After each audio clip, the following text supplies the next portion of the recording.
for everybody out there, if you are in the gear space, you gotta, I hate to tell you this, you gotta bend the knee to Google. You gotta kiss that ring, baby.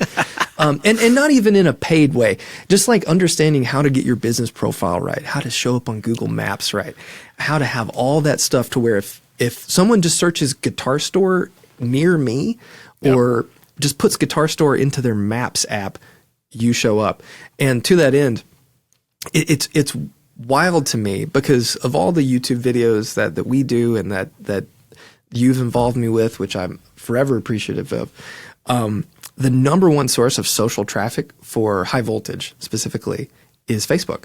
Mm-hmm. So like, and not even from ads, just people looking at stuff on Facebook, because let's face it, the older generation and people that often have a little bit more money are on there, and that's how they're finding things. So man, like this, there's been a lot of times where I thought I need to make like a YouTube video to like break down how to do this, but then it's like, it's kind of giving away all my secrets, you know?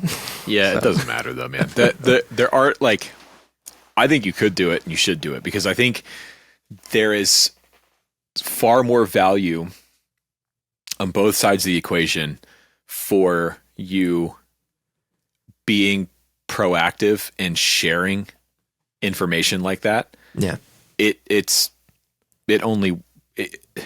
benefits everybody. It benefits you because you help to curate and build an audience of people that you build their trust. You're helping them by giving them the knowledge that they may not know. They may not know that, oh yeah, I do need to be ranked on Google search for maps and all this kind of stuff. And, you know, if a small mom and pop guitar shop in Poughkeepsie takes the information that you give them and implements it, I doubt that it's going to impact the bottom line of high voltage. No.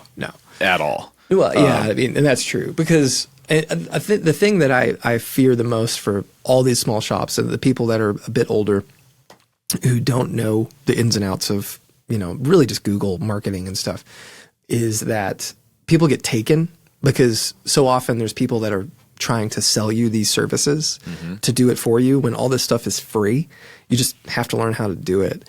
And that sucks, you know, and I don't know, that maybe I should do some sort of video on that, or a video on that. But I think one of the most important things, and the thing that these shops need to try to find more than anything to stay relevant, to be, to engage people and get them to want to come to the store. If they're going to do social media, you got to have personality. Yeah. And that is the thing that is so hard to kind of let out, because even if you have never been on camera before at all, it's like, it's not normal. And also, like, it takes a long time to get good at this. Oh yeah. Because Adam Savage, our hero, he said once that to be on television, that was him plus like 20%. It was like he really dialed up his entire personality. And like YouTube is still like 10% more than just himself. Dude. Yes. When I started making videos, when I would talk to the camera, I felt like I was being so animated and so over the top and just crazy. It felt horrible. And then I would go back and watch, and I'd be like, what's up, guys? Today we're talking about how to stack overdrives and what we're going to, like, the difference of how it feels versus what is actually coming across, even now, is something that I struggle with. Well, I think there's a fear of feeling disingenuous. Yes. Because it feels performative or something, but it's not. It's just like, it's just how you have to engage with an audience and a camera. And I think for both of us, you especially, that's one of the hardest things about doing like NAMM and stuff, is because people expect that Rhett that is like turned on when they come up and talk to you. I am still not that I'm not that animated in my videos. Most of my videos are actually somewhat dry compared to some other creators in the space. And that's just because it's like, I don't have any kind of character or anything that I play in a video, and you don't either. It's just who I am. It is me turned up though. Yeah. But that's different than like having a persona that some people put on for a video or a TV show or whatever.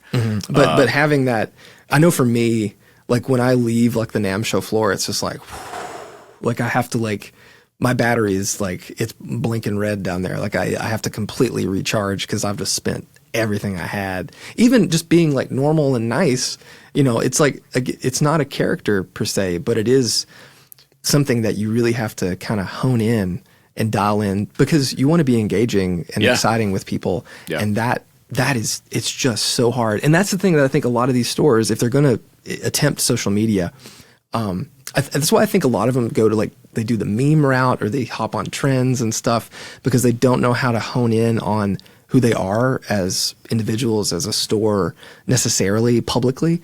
Yeah. And that's the thing that if you just like take a piece of notebook paper and start doing a list of the things you want to present to the world, you'll eventually find it. It just takes a while to find it.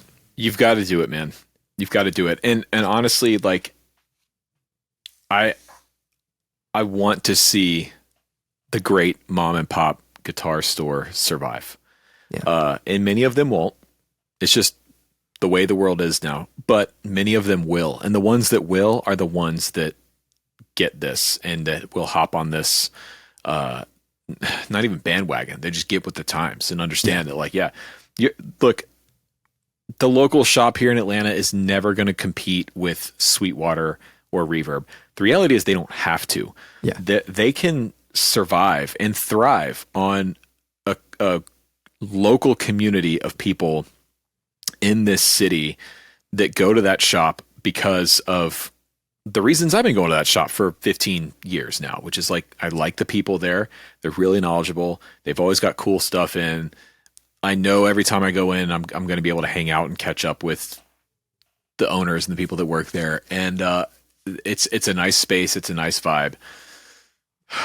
I just worry about them connecting. Like, where's that next generation of people coming in? The 18, 19-year-olds coming in to like try stuff out. I don't see it a whole lot now. Yeah. And that's the reason we have to embrace e-commerce. Steve, the owner of Wildwood Guitars, told me ages ago, he said, every single one of your local customers shops online first. So you need to be proactive in presenting what you have available best you can, or at least what things in, like what type of inventory you have. Yeah. So that people know. Not everybody's going to be good at e-commerce. Not everybody's going to be good at making a website, but there's no excuse to not try it now because it's so easy to do it with Shopify or Squarespace or Wix or any of those things. You just got to try. And if you have an old tired website and you say, we've got a website, like, it's like, oh, we have a website at home, like one of those sort of memes. Stop. Like, make a real website that scales. It works on a phone. 75% of all your traffic is going to come from a mobile device. So like, just do it, fix it, and thank us later.